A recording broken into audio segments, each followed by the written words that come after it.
dijo, sigo siendo tu marido. Como si esas palabras fueran un salvavidas al que esperaba que ambos nos agarráramos a la vez. Como si las decía con cuidado, la habitación no se inclinaría y todo lo que habíamos construido no empezaría a deslizarse hacia el borde. Y recuerdo ese detalle extraño e imposible. Cómo le temblaban las manos, no exactamente de miedo, sino de contener algo tanto tiempo que la liberación le hacía olvidar la sensación de normalidad. Estábamos en la cocina. Era tarde, de esa hora en que el reloj suena más fuerte que la nevera. La luz del techo era demasiado fuerte para la hora, y bañaba las encimeras con un tenue resplandor. Yo estaba medio dormida, descalza, buscando agua cuando lo vi sentado a la mesa, completamente vestido, como si fuera a ir a algún sitio, solo que no llevaba su ropa de trabajo habitual. Llevaba un jersey suave que le caía de forma diferente, y su pelo parecía cuidado. No peinado exactamente, pero cuidado como si se lo hubiera cepillado para calmarse. Se llama Mark, o mejor dicho, lo era. Esa noche, todavía me pidió que lo llamara Mark. Aún no estaba listo para mover los muebles de la identidad. Solo estaba listo para abrir la puerta. No quería despertarte, dijo, con una firmeza en su voz, como si hubiera practicado la frase. Pero no podía seguir así. Ni un día más. La parte de mí que llevaba 7 años casada con él se dedicó directamente a resolver problemas. Lo miré a la cara, buscando las emergencias obvias. Sangre, moretones, esa mirada vacía que se queda la gente después de un accidente de coche. En cambio, encontré sus ojos brillando de una manera que me encogió el estómago porque lo que fuera que estuviera a punto de decir no era un acontecimiento. Era una verdad. Aparté la silla frente a él, la madera rozando las baldosas. Vale, dije. Dime. Se le hizo un nudo en la garganta. Apoyó las palmas de las manos en la mesa, extendió los dedos y los volvió a curvar como si no pudiera decidir si aferrarse o soltarse. He estado mintiendo, dijo en voz baja. No es para hacerte daño. Es solo que no sabía cómo decirlo sin perderlo todo. La frase cayó como un peso. Sentí que mi cuerpo se ponía alerta, una opresión en el pecho. ¿Mentir sobre qué? Tragó saliva. Su mirada se dirigió al pasillo como si la casa misma pudiera juzgarlo. Luego me miró y dijo, no creo ser un hombre. No creo haberlo sido nunca. No respondí de inmediato porque mi mente hizo eso de buscar la etiqueta más cercana. ¿Fue una confesión, una ruptura, una broma? Me quedé boquiabierta. Oí mi propia voz preguntando débilmente, ¿qué quieres decir? Quiero decir, dijo, y dejó escapar un suspiro que sonó como si algo se desgarrara. Cuando me imagino feliz, realmente feliz, no solo funcional. No soy él. No soy Mark. Soy otra persona. Él. Se estremeció como si incluso decir que era otra persona fuera demasiado. Luego añadió, rápido, desesperado. Pero sigo siendo tu marido. Sigo siendo yo. Sigo amándote. Al menos esa última parte sonaba a él. Como el hombre que me había tomado de la mano en las salas de espera del hospital, que había aprendido a tomar el café, que una vez había conducido 2 horas bajo la lluvia porque olvidé un cuaderno para un examen. El amor, en su voz, me era lo suficientemente familiar como para romper mi parálisis. Intenté respirar. Intenté que mi cara mostrara algo que no pareciera pánico. Vale, repetí porque era la única palabra que tenía que no fuera aguda. Vale, estás diciendo que quieres la transición. Sus hombros se hundieron un poco como si mi silencio le hubiera dado aire. No lo sé, admitió. Creo que sí. He estado leyendo. He estado probando cosas en privado durante mucho tiempo. Una fría claridad me recorrió. Probando cosas, repetí, y mi mente recorrió rápidamente los rincones más recónditos de nuestra vida. La puerta del baño cerrada con llave cuando se duchaba. La forma en que a veces lavaba la ropa cuando yo no estaba en casa. Los extraños artículos de tocador nuevos que aparecían y luego desaparecían. 1000 pequeños misterios organizados. Se formaron en un patrón. Me oí preguntar, ¿cuánto tiempo? Bajó la vista a la mesa. Desde niño, dijo, y luego, tras un instante, desde antes de ti. Ese fue el primer golpe de efecto, darme cuenta de que la cronología de nuestro matrimonio no era la cronología de su verdad. Había toda una vida bajo la nuestra y yo no lo sabía. Y el sentimiento que surgió no solo fue de dolor. También fue de asombro. El tipo de asombro que sientes cuando te das cuenta de que alguien ha estado sosteniendo una montaña tras las costillas. Me puse de pie, no porque quisiera irme, sino porque mi cuerpo necesitaba movimiento para sobrevivir a la emoción. Fui al fregadero, abrí el agua, no la bebí. Mis manos se aferraron al borde de la encimera. ¿Por qué ahora?, pregunté con voz temblorosa. Exhaló. Porque no puedo seguir viéndome desaparecer, dijo. Y porque tengo miedo de que algún día te guarde rencor por no saber cómo decirte, y no te mereces eso. Me giré y lo miré bajo la brillante luz de la cocina. Parecía cansado de una manera que nunca había podido arreglar, como si su piel se hubiera estirado durante años de actuar con cuidado. ¿Qué necesitas de mí?, pregunté, y lo decía en serio, aunque estaba aterrorizada. De la respuesta.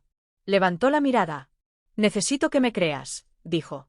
Y necesito que entiendas que no elegí esto para arruinar nuestra vida. Llevo décadas intentando no ser así. La casa estaba tan silenciosa que cuando el refrigerador se encendió, casi pegué un salto. En algún lugar de la calle, pasó un coche, sus faros deslizándose por nuestras cortinas. Sentí como si estuviéramos bajo el agua, como si el mundo se moviera sobre nosotros. Volví a la mesa y me senté de nuevo. Dime qué has estado haciendo, dije, y mi voz me sorprendió por su firmeza. ¿Qué significa intentar cosas? Sus mejillas se sonrojaron. No por nada sexual, solo por la simple vergüenza humana de ser visto. Ropa, admitió. Tutoriales de maquillaje, práctica de voz en el coche. Tengo una bolsa en el maletero. No la quería en casa porque no quería que la encontraras por accidente. Mi corazón latía con fuerza. ¿Una bolsa? Repetí. Él asintió. ¿Puedo mostrarte? Mi cerebro me dio una advertencia. Si digo que sí, todo se vuelve real. Pero ya era real. La bolsa era solo una prueba. La prueba no creaba la verdad. Solo eliminaba la negación. De acuerdo. Dije, muéstrame. Se puso de pie, se movió con cuidado como quien maneja un vaso. Él. Me puse los zapatos, cogí las llaves. No tienes que venir, me ofreció como si fuera a darme una salida. Lo seguí de todos modos. Afuera, el aire de la noche me golpeó la cara y agudizó mis sentidos. El camino de entrada estaba en penumbra, iluminado por la luz del porche. Nuestro coche estaba como un animal familiar en la oscuridad, paciente e inconsciente. Abrió el maletero, metió la mano y sacó una bolsa de lona, negra lisa, del tipo que podrías llevar a un gimnasio sin que nadie te mirara dos veces. La abrió con manos temblorosas y luego se detuvo, respirando rápido. Tengo miedo, confesó. Lo sé, dije. Yo también tengo miedo. Entonces me miró y, por un segundo, vi algo que no había visto antes. No solo miedo, sino esperanza. Una esperanza tan frágil que me ardían los ojos. Sacó las prendas una a una. Ni lencería, ni nada de eso. Una blusa suave, unos vaqueros de corte diferente, una peluca cuidadosamente embalada en un pañuelo de papel, una pequeña bolsa de maquillaje, un cuaderno con una caligrafía que no era la habitual, más pulcra, más deliberada. Sostenía el cuaderno como si fuera sagrado. ¿Qué es eso?, pregunté. Lo abrió por una página casi en la mitad y me lo ofreció. Era una lista de nombres, cada uno escrito y tachado, luego reescrito. Junto a él había notas. Me parece bien. Demasiado duro. Parece que alguien más me hace llorar. Al final de la página, había un nombre encerrado en un círculo. Elena. Se me cortó la respiración. Elena, susurré. Él asintió con los ojos llenos de lágrimas. Creo, dijo con la voz quebrada. Creo que soy yo. La incertidumbre no provenía de la bolsa. Provenía de cómo mi mente se adelantó al instante. Si Elena es real, entonces ¿Mark es qué? ¿Un disfraz? ¿Un escudo? El hombre con el que me casé, la persona que creía conocer. Guardó el cuaderno y me sorprendió diciendo, no quiero que me llames Elena todavía. No hasta que estés lista. No hasta que yo esté lista. Pero necesitaba que supieras que cuando digo que sigo siendo tu marido, te pido que sostengas la parte de mí, ya sabes, mientras aprendo a dejar de herir la parte de mí que tú no. Volvimos adentro y la cocina se sentía diferente, como si el aire se hubiera reorganizado. Nos sentamos de nuevo. No me tocó ni yo lo toqué. Como si el contacto pudiera derrumbar el delicado puente que se formaba entre nosotros. Ese fue el comienzo, no la transformación en sí. El comienzo de la verdad entrando en la habitación y negándose a irse. Durante los siguientes días, nos movimos como actores en una obra que no habíamos ensayado. Seguíamos yendo a trabajar. Seguíamos preparando la cena. Seguíamos hablando de facturas y recados. Pero bajo cada frase trivial se escondía la misma pregunta tácita. ¿Y ahora qué? Por la noche, al acostarnos, él yacía rígido boca arriba, con los ojos abiertos. Me giré hacia él, observando cómo se movían las sombras del techo.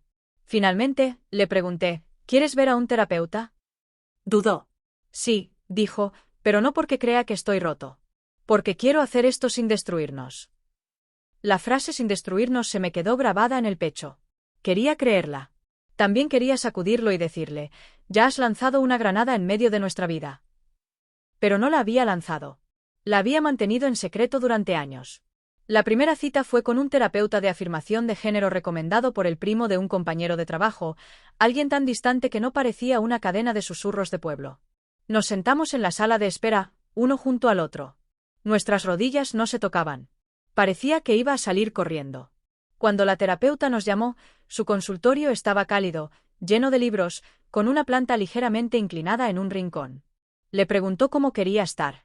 Se quedó paralizado y luego dijo, Mark, por ahora. Ella asintió como si fuera lo más sencillo del mundo, y en ese momento me di cuenta de cuánto de su miedo provenía de imaginar que el mundo se reiría, escupiría o discutiría. Algunos lo harían, pero no todos.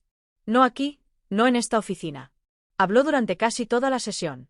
Le habló de su infancia, de sus deseos secretos, de cómo miraba a las mujeres, no con deseo, sino con algo parecido al dolor, como si estuviera viendo una vida de la que le habían excluido.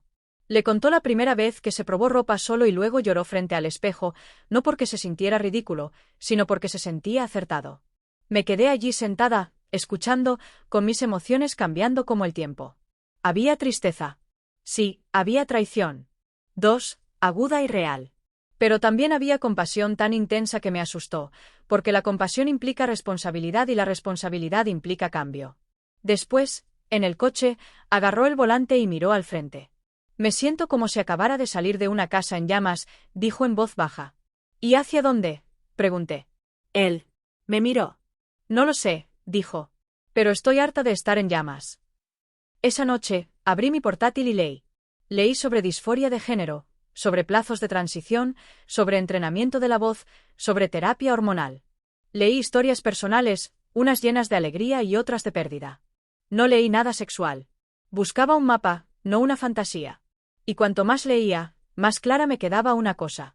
Si hacía esto, su cuerpo cambiaría, su rostro cambiaría, su voz podría cambiar, su rol social cambiaría, y eso significaba que mi matrimonio cambiaría, incluso si el amor seguía ahí. Una semana después, lo encontré en el baño, con la puerta abierta, de pie frente al espejo con un neceser de maquillaje del bolso. Dio un salto al verme, como un adolescente pillado escapándose. Lo siento, espetó. Pensé que estabas dormida. Me apoyé en el marco de la puerta. No tienes que disculparte por existir, dije, y vi cómo sus hombros se ablandaban al oír la palabra existir, como si hubiera estado esperando permiso para ocupar espacio. Levantó un pequeño tubo. ¿Sabes cómo usar esto?, preguntó, con voz vacilante, casi tímida. Enséñame, dije. Se giró. El tubo entre sus dedos como si fuera un objeto peligroso. Es corrector, dijo. Vi un tutorial, pero parecía fácil cuando ella lo hacía. Me acerqué. La luz sobre el espejo lo hacía todo implacable. Pude ver la tenue sombra de la barba que se había afeitado con cuidado. Pude ver la tensión en su mandíbula, la forma en que se preparaba para el fracaso. Le quité el corrector con cuidado. De acuerdo, dije. Lo haremos juntos. Sin presión. Sus ojos se posaron en los míos en el espejo. ¿Por qué eres amable?, preguntó de repente, y la pregunta me impactó más de lo esperado. Porque no estoy segura de poder sobrevivir a la crueldad, pensé. Porque te amé ayer y no sé apagar el amor como una lámpara. En voz alta, dije. Porque eres mi familia. Algo en su rostro se arrugó, y por un segundo, pensé que iba a llorar. No lo hizo. Parpadeó con fuerza y asintió. La primera vez que lo maquillé, me temblaron las manos. No porque fuera difícil, sino porque lo sentía simbólico, como pintar la primera pincelada en un lienzo que cambiaría toda la habitación. Apliqué corrector con toques y lo difuminé. Añadí un poco de base. Apliqué polvos ligeramente con la brocha para. No se vería pastoso. No intenté feminizarlo hasta convertirlo en caricatura. Intenté suavizarlo para calmar la cara que había estado luchando consigo misma. Cuando se miró al espejo después, se le cortó la respiración. Soy yo, susurró como si hubiera encontrado una foto que había buscado toda la vida. Y luego, en voz baja, repitió la frase, como una promesa que necesitaba repetir. Sigo siendo tu marido. El giro surgió de mi reacción, porque dentro de mí, algo respondió, sin invitación. ¿Pero lo eres? No lo dije. No podía. Todavía no. El mes siguiente fue una serie de pequeños umbrales. Empezó a dejarse crecer el pelo, a ir a la peluquería en lugar de a la barbería barata. Cambió su rutina de cuidado de la piel. Practicaba ejercicios de voz en el coche, y a veces, cuando llegaba a casa, parecía agotado, como si hubiera estado conteniendo un nuevo sonido en la garganta todo el día y le hubiera hecho daño. Establecimos reglas. Podría explorar en casa en privado y yo participaría tanto como pudiera. No se lo diría a nadie más todavía sin hablar conmigo primero. Seguiríamos yendo a terapia. Nos veríamos cada semana, de verdad, aunque doliera. Pero las reglas no pueden parar. Sentimientos. Solo les dan pistas. Una noche, estábamos cenando pasta, la típica comida que antes me daba seguridad. Y él dijo, «He pedido cita». «¿Con quién?», pregunté. «Patas de tenedor». «Madair». «Con un médico», dijo. «¿En una clínica?». Se me encogió el estómago. «Para hormonas». Asintió una vez. Dejé el tenedor con cuidado. Sentí que la habitación volvía a estar demasiado iluminada, como si la luz de la cocina de aquella primera noche hubiera vuelto cuando lo conseguí. «El jueves siguiente», dijo, «puedo cancelar si quieres». Solo necesitaba saber que podía. La incertidumbre en ese momento fue brutal porque me di cuenta de que tenía el poder. Me ofrecía el volante y una parte de mí quería agarrarlo y tirar con fuerza hacia el camino familiar. Pero otra parte sabía que si lo hacía, si lo obligaba a volver a la casa en llamas, lo perdería de todos modos, quizá no por el divorcio, sino por la decadencia silenciosa. Lo miré fijamente y le pregunté, «¿Quieres ir?». Su voz era baja. «Sí», dijo. «Más que nada», asentí lentamente. El sonido de mi propio consentimiento fue como saltar de una cornisa. «Entonces no canceles», dije, y se me hizo un nudo en la garganta. «Pero tenemos que hablar de... ¿Qué significa esto?». Parecía aliviado y aterrorizado a la vez. «De acuerdo», susurró. Hablamos hasta que se nos enfrió el plato. Hablamos de plazos, de preservación de la fertilidad, de transición social. Hablamos de mis miedos, de no reconocerlo, de llorar al hombre con el que me casé, de que nos trataran diferente, de que nuestras familias fueran crueles, de que perdiera mi propia identidad en el proceso. Él escuchó. Y entonces dijo algo que desveló toda la historia de una manera nueva. «Yo tampoco quiero que desaparezcas», dijo. «No quiero que esto se trate solo de mí. Quiero ser alguien de quien puedas estar orgulloso, no alguien a quien tengas que controlar». Fue la primera vez que vi que su transición no era solo un viaje personal. Era una negociación con el mundo. Y yo también estaba en ella. Llegó el jueves. Fui con él. Nos sentamos en otra sala de espera. Esta era estéril y luminosa, con un póster en la pared sobre exámenes médicos. Cuando la enfermera lo llamó por su nombre, Mark, se estremeció como si le recordara la piel vieja que estaba a punto de mudar. El médico fue tranquilo, minucioso y profesional. Hablaron de los efectos, los riesgos y el seguimiento. «¿Cuándo?». El médico le preguntó cuáles eran sus objetivos, dudó un momento y luego dijo, «Quiero que mi exterior deje de discutir con mi interior». Cuando salimos con un plan, ni siquiera la medicación todavía, solo el plan. Él se veía más ligero y yo me sentía más pesada. Ese era nuestro nuevo equilibrio, su alivio. Mi dolor, su esperanza, mi miedo y mi amor, moviéndose entre ellos como un mensajero. Los primeros cambios no fueron drásticos. Fueron sutiles, casi sutiles, porque un cambio sutil deja lugar a la duda. Una suavidad en su piel, un ligero cambio en su rostro que me hizo mirarlo fijamente durante mucho tiempo y luego apartar la mirada. Cambios de humor que lo volvieron silencioso, luego de repente riendo demasiado fuerte, luego llorando en el coche porque sonó una canción que le recordaba a todo y a nada. Una noche, después de unos 3 meses, llegué a casa del trabajo y lo encontré de pie en el dormitorio frente al espejo. Ya no llevaba la ropa vieja de la bolsa de lona. Se había comprado ropa nueva que le quedaba bien y que no era de mi talla, sino mía. Una blusa sencilla, un cardigan, vaqueros. Su cabello le caía sobre la cara de una manera que lo hacía parecer a la vez mi esposo y la hermana de una desconocida. Se giró cuando entré y sus ojos buscaron los míos como si me buscara. «Permiso para volver a existir». «No sé qué ves», dijo en voz baja.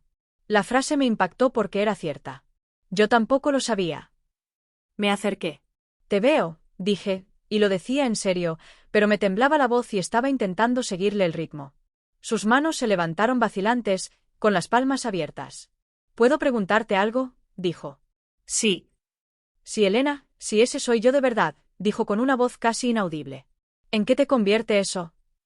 Se me secó la boca. Era la pregunta subyacente. Si mi pareja cambia, ¿qué le hace eso a la historia que cuento sobre mí? ¿Esposa? ¿Heterosexual? ¿Casada? ¿Segura? No lo sé, admití, pero sigo aquí. Asintió y las lágrimas resbalaron por sus mejillas. Se las secó rápidamente, avergonzado, y rió débilmente. Lloro todo el tiempo, dijo. Me he dado cuenta, dije, y salió más suave de lo que esperaba. Entonces me sorprendió de nuevo, dijo. ¿Quieres ayudarme a elegir un sostén? Me quedé paralizada. No porque fuera sexual, sino porque era íntimo de una manera diferente. La intimidad de reconocer el cambio físico es real. Su cuerpo había empezado a desarrollar tejido mamario con hormonas, y eso lo hacía sentir incómodo. Sus camisas viejas lo hacían sentir cohibido. No se trataba de presumir. Se trataba de apoyarlo literal y emocionalmente. Tragué saliva. Sí, dije, y mi voz sonó más firme esta vez. Lo haremos. Juntos. La tienda era fluorescente y abrumadora. Estantes de tallas y colores, una pared de empaques con modelos sonriendo como si nunca se hubieran sentido incómodas en su vida. Se quedó cerca de la entrada como si temiera que alguien lo señalara y se riera. Me incliné hacia él y murmuré, mírame.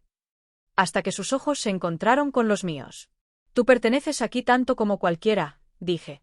Solo estamos comprando ropa. Sus hombros se relajaron un poco. Encontramos a un probador amable y directo que le preguntó qué nombre prefería. Dudó, luego dijo, Elena, y el sonido en público le hizo brillar los ojos. Más tarde, en el probador, se paró frente al espejo con un sujetador sencillo y de buen soporte y una camiseta lisa encima. Nada de erótico. Simplemente correcto. Su postura cambió, sus hombros se elevaron, su pecho se asentó de una manera que parecía menos tensión y más pertenencia. Se giró hacia mí y dijo, la frase volvió a sonar, pero esta vez sonaba diferente, más suave, casi suplicante. Sigo siendo tu marido. Y me di cuenta de que el título de nuestra historia había estado mal desde el principio. La verdad no era que los cambios de su cuerpo contradijeran sus palabras.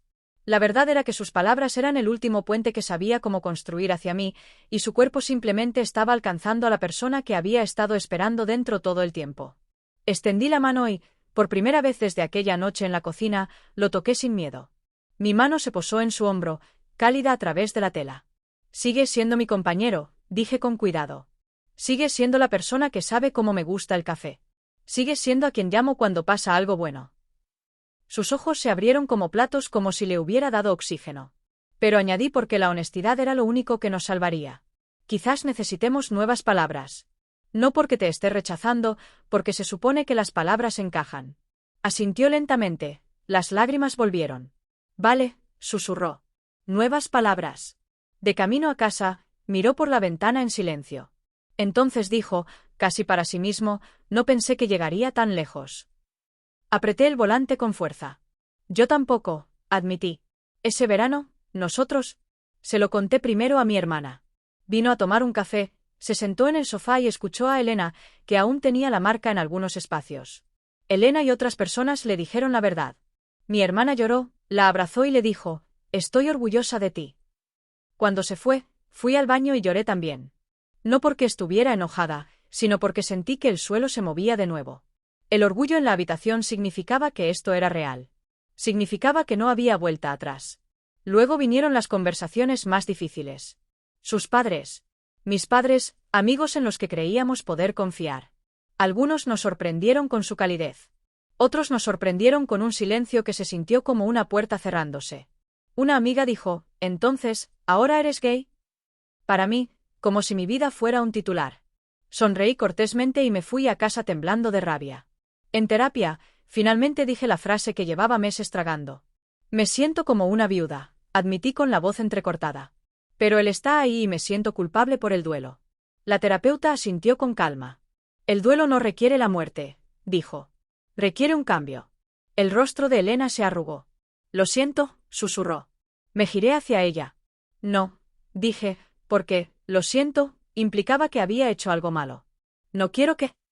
Discúlpame por sobrevivir. Solo necesito espacio para recuperar el aliento.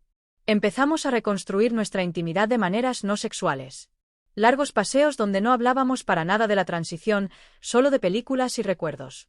Cocinando juntos, jugando a viejos juegos de mesa, encontrando la risa de nuevo como un objeto perdido debajo del sofá. Y poco a poco, empecé a notar algo inesperado. Estaba más feliz. No constantemente, no por arte de magia, sino de una forma constante que cambiaba la atmósfera de nuestro hogar. Sonreía más. Cantaba sola mientras lavaba los platos. A veces se quedaba en la puerta viendo la puesta de sol y parecía tranquila. Una noche, casi un año después de la confesión en la cocina, nos preparábamos para dormir. Elena estaba frente al espejo cepillándose el pelo, con un pijama que ahora le quedaba bien. Su rostro se había suavizado. Sus ojos brillaban. Se giró hacia mí y dijo: «¿Crees que puedes llamarme tu esposa?». La pregunta quedó flotando en el aire. Temblando, se me hizo un nudo en la garganta porque decir que sí era como cruzar una línea definitiva y decir que no era como empujarla de nuevo al fuego. La miré, la persona que había amado en cada versión, incluso cuando yo no entendía la naturaleza de lo que estaba pasando, y me di cuenta de que la incertidumbre que había estado viviendo no se trataba de si ella cambiaría. Se trataba de si yo lo haría. Respiré hondo. Sí, dije con voz temblorosa. Creo que puedo. Su rostro se iluminó de alivio. Se tapó la boca con la mano como si no pudiera contener la emoción. ¿En serio? ¿En serio?, pregunté. Pero necesito que tú también entiendas algo. Asintió rápidamente. Lo que sea. Todavía podría arruinarlo todo, admití. Todavía podría llorar. Todavía podría asustarme, pero no me voy solo porque la historia haya cambiado. Se acercó a mí lentamente, como si temiera que un movimiento repentino me asustara. Luego me rodeó con sus brazos. La retuve y el abrazo fue como una tregua y una promesa a la vez.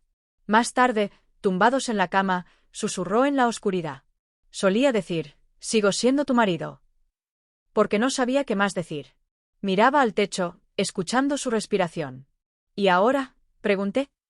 «Ahora», dijo en voz baja. «Creo que sigo siendo tu persona». Me giré hacia ella y, en la penumbra, apenas pude distinguir la curva de su mejilla. La línea de su mandíbula se suavizó con el tiempo, las hormonas y el coraje. Y yo me di cuenta de algo que me provocó un nuevo dolor en el pecho. La persona de la que me enamoré había estado ahí todo el tiempo, atrapada tras un papel. Esto no era un reemplazo. Era una revelación. El último giro llegó silenciosamente. No como una discusión dramática, sino como una calma repentina después de una tormenta. Llegó cuando me oí presentándola a alguien en una reunión. Sin pensarlo, dije: «Esta es mi esposa, Elena». Las palabras salieron de mi boca como si llevaran meses esperando entre mis dientes. Los ojos de Elena se llenaron de lágrimas al instante y me apretó la mano. Más tarde, en el coche, dijo: «¿No lo dudaste?». La miré. «¿Tú tampoco?», dije. «Nunca dudaste en decir la verdad una vez que empezabas». Sonrió. Y por primera vez en mucho tiempo, el futuro se sintió como algo que podíamos alcanzar juntos, en lugar de algo que nos estaba sucediendo. Y sí, a veces todavía veía fotos antiguas y sentía ese dolor agudo. A veces todavía oía la palabra «marido» en mi cabeza y sentía el eco de la vida que creíamos estar construyendo. Pero ahora, cuando ese dolor aumentaba, no me ahogaba. Me recordaba que el amor no es una instantánea. Es una decisión continua que se toma una y otra vez. De nuevo, incluso cuando la persona frente a ti se está volviendo más ella misma. Elena todavía se ríe de la vieja frase: «Sigo siendo tu marido». A veces bromea, poniendo los ojos en blanco por su antiguo pánico, y yo la empujo y le digo: «Sigues siendo la misma alma dramática». Y sonríe porque esa parte nunca ha cambiado. Lo que cambió fue la luz en sus ojos, la tranquilidad en sus hombros, la sensación de que nuestro hogar es un lugar donde la verdad puede respirar. Lo que cambió fue que dejé de medir el amor por la forma del cuerpo de alguien o el título de una relación, y empecé a medirlo por si podíamos encontrarnos honestamente en medio de nuestro proceso de transformación. Así que cuando recuerdo esa noche en la cocina, no la recuerdo como el momento en que perdí a mi marido. La recuerdo como el momento en que mi pareja finalmente dejó de desaparecer. Y lo más sorprendente es que al final no perdí mi matrimonio con la verdad. Perdí mi matrimonio con el silencio. Y decidimos juntos no vivir más allí. Gracias por ver. Suscríbete a Más de